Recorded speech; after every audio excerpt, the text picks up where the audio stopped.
बच्चों, आज हम मैथिली शरण गुप्त की रचना कैकेयी अनुताप का पठन पाठन कराएंगे, जो इनके रचित ग्रंथों में से एक है। साकेत उससे लिया गया है। गुप्त जी ने अपने जीवन में 35 श्रेष्ठ ग्रंथों की रचना की, जिसमें साकेत, उर्मिला, यशोधरा, द्वापर, भारती, जय भारत, पंचवटी, झंकार, जयव्रत, त्रिपथगा, कुणाल गीत, नहोश, पृथ्वीपुत्र, प्रदक्षिणा, काबा, करबला आदि थे। इनका जन्म 3 अगस्त 1886 ईस्वी को उत्तर प्रदेश के झांसी जनपद में चीरगांव नामक स्थान पर हुआ था। इनके पिता का नाम रामचरण सेठ था, जो कि एक स्वयं श्रेष्ठ कवि थे। अतः गुप्त जी के जीवन पर काव्य प्रतिभा का प्रभाव अपने पिता से पैतृक दान के रूप में ही प्राप्त हुआ। ध्यान देना कि इनकी शिक्षा केवल विद्यालय में जाकर शिक्षा केवल कक्षा 9 तक ही ग्रहण की। इन्होंने विद्यालय में जाकर केवल इन्होंने कक्षा 9 तक की शिक्षा ग्रहण की, लेकिन स्वाध्याय माने स्वयं के अध्ययन से ही इन्होंने अपूर्व ज्ञान प्राप्त किया। और उसके बाद आचार्य महावीर प्रसाद द्विवेदी के जब संपर्क में आए तो इनकी काव्य प्रतिभा अपने शिखर पर पहुंच गई, और आगे चलकर उसी कारण इन्हें राष्ट्र कवि के रूप में प्रतिष्ठित किया गया। गुप्त जी पर महात्मा गांधी और उनके स्वतंत्रता आंदोलन का भी प्रभाव पड़ा, और उसमें भाग लेकर कई बार कारागार भी गए, जेल भी गए। इन्हें आगरा और इलाहाबाद विश्वविद्यालय ने डीलिट की उपाधि भी दी, और अंत में राष्ट्र के अनन्य सेवक और राष्ट्र कवि मैथिली शरण गुप्त जी का 12 दिसंबर 1964 ईस्वी को देहांत हो गया। ये स्वर्ग सिधार गए। अब हम काव्य पर पहुँचते हैं। कैकेयी अनुताप मैथिली शरण गुप्त द्वारा रचित साकेत से अवतरित है।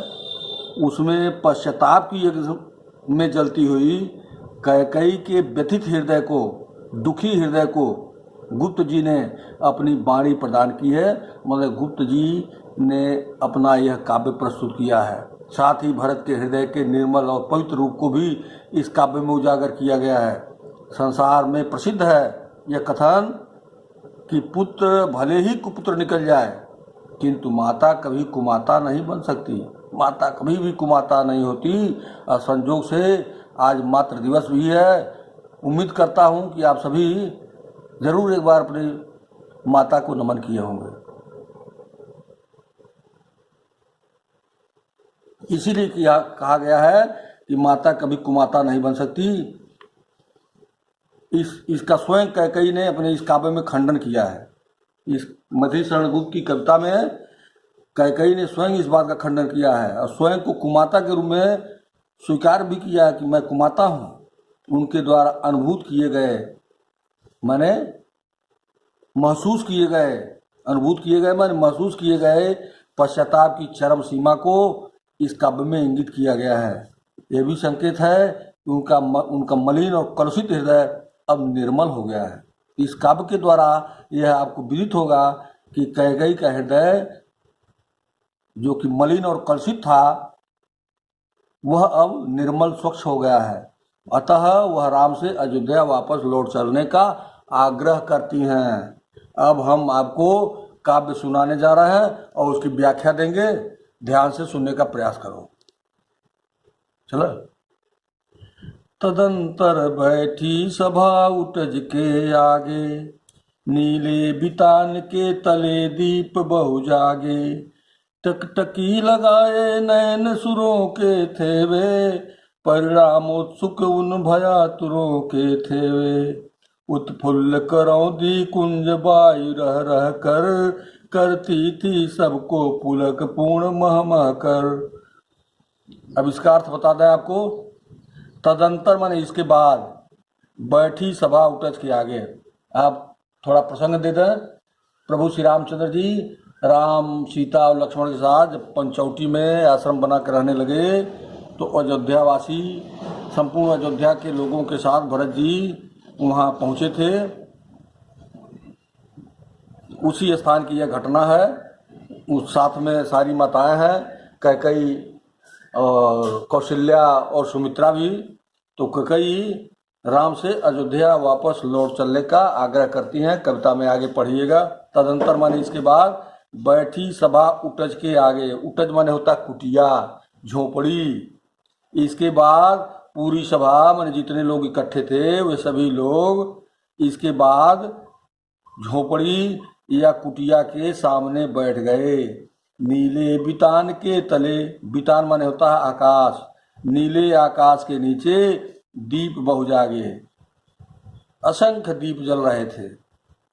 आकाश के नीचे असंख्य दीप जल रहे थे। असंख्य दीप का मतलब है तारे रूपी असंख्य दीप जल रहे थे, क्योंकि आकाश के नीचे ही दिखाई देते हैं ना।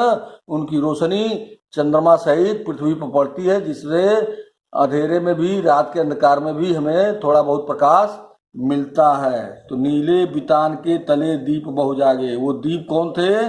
तारे रूपी दीप थे।